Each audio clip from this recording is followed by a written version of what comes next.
हम फैसले नहीं लेते। उनको क्यों कहना पड़ रहा है ऐसा? कहीं ना कहीं उनको ये लग रहा होगा ना सर, फीलिंग आ रही होगी कि ये सरकार ठीक से परफॉर्म नहीं कर पा रही है, इसलिए इनके साथ दिखना ठीक नहीं है।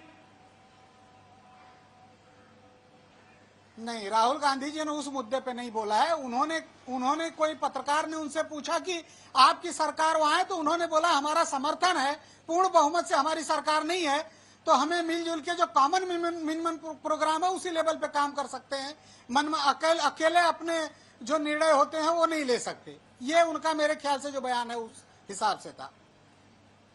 कमलेश जी, उन्होंने तो यह भी कहा कि लॉकडाउन पूरी तरह से फेल हो गया है। अगर लॉकडाउन देश में फेल हुआ है तो महाराष्ट्र में तो फिर लॉकडाउन से भी आगे काफी कुछ फेल हो गया होगा।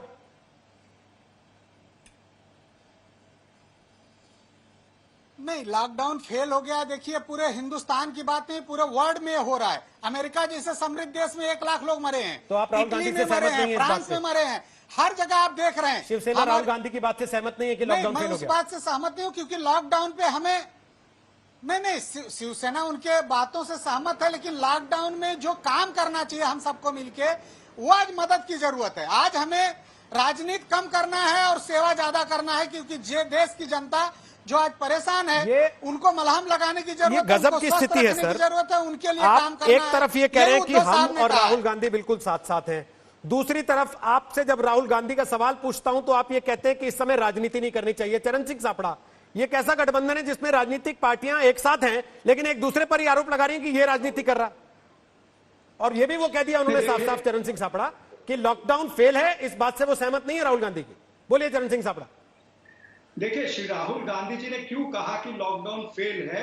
उनके आज प्रमुख पीसी का प्रमुख बात यह थी कि जो हमारा गरीब वर्ग है, जो 50% गरीब वर्ग है, चाहे वो फिर श्रमिक मजदूर है या किसान है, ये सारे आज त्रस्त हैं या एमएसएमई है, इनको डायरेक्ट कैश ट्रांसफर करना बेहद जरूरी है। जो कांग्रेस पार्टी ने डिमांड किया है 7,500 रुपया हर एक के अकाउंट में डायरेक्ट कैश ट्रांसफर, और जिसका अकाउंट नहीं है उसको भी कैश पैसा मिलना चाहिए, क्योंकि जो अनऑर्गेनाइज्ड लेबर है, जो सर मैं एक चीज जानना चाहता हूं, अगर 7,500 कैश लोगों के हाथ में आ जाता तो क्या उससे लॉकडाउन सक्सेसफुल हो जाता? पहली चीज तो ये दोनों बातों का जुड़ाव क्या है? और दूसरा, ये 7,500 आपने कैलकुलेट कैसे किया कि 7,500 से ही होता? देखिए, 7,500 रुपया प्रति महीना देने की बात कांग्रेस पार्टी ने की है, इसलिए की है क्योंकि हम चाहते हैं कि डिमांड बढ़े। आज केंद्र सरकार ने जो 20 लाख करोड़ का पैकेज दिया है उसमें डिमांड साइड का 1,86,000 करोड़ का है, बाकी सारा जो है वो सप्लाई साइड का है। आप सबको कर्ज दे रहे हो, कर्ज देने को आप आर्थिक सहायता कैसे कह सकते हो?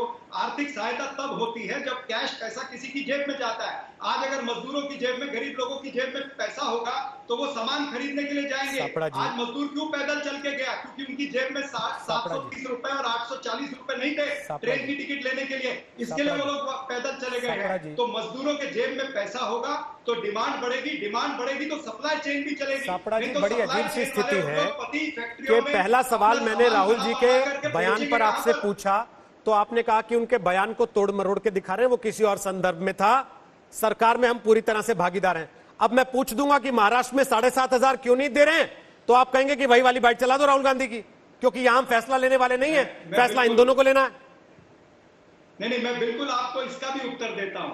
देखिए, महाराष्ट्र राज्य की सरकार ने 2-2 हजार रुपया अभी ट्रांसफर किया है, तो 7,500 क्यों नहीं किया यहाँ पर? यहाँ 7,500 क्यों नहीं किया सर?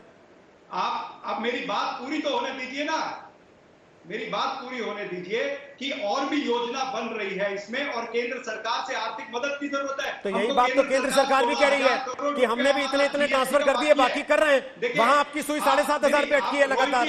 रोहित जी, आप मेरा उत्तर पूरा सुनते नहीं है, बीच में टोकते हैं। सापड़ा जी, मैं इसलिए टोक रहा हूं क्योंकि आपने मेरे सामने एक रोड मैप रखा 7,500 रुपए का। जब मैं आपसे सवाल पूछता हूं आप कहते हैं हम 2,000 दे रहे हैं। यही सुधांशु जी से पूछूंगा, वो कहते हैं हमने 500 और 2,000 दिया है। हमारे पास भी रोड मैप है। बात पूरी होने दीजिए, पूरा कीजिए। मेरी बात पूरी होने दीजिए रोहित जी। सवाल ये है, मैं आगे उसी पे आ रहा हूं कि महाराष्ट्र राज्य सरकार का 16,000 करोड़ रुपया केंद्र सरकार के पास जीएसटी का बाकी है। हमने 25,000 करोड़ रुपए की मदद मांगी है केंद्र सरकार से, तो ये पैसा जैसे जैसे आएगा वैसे वैसे 7,500 रुपए का आवंटन हम जरूर महाराष्ट्र में भी करेंगे, क्यों नहीं करेंगे?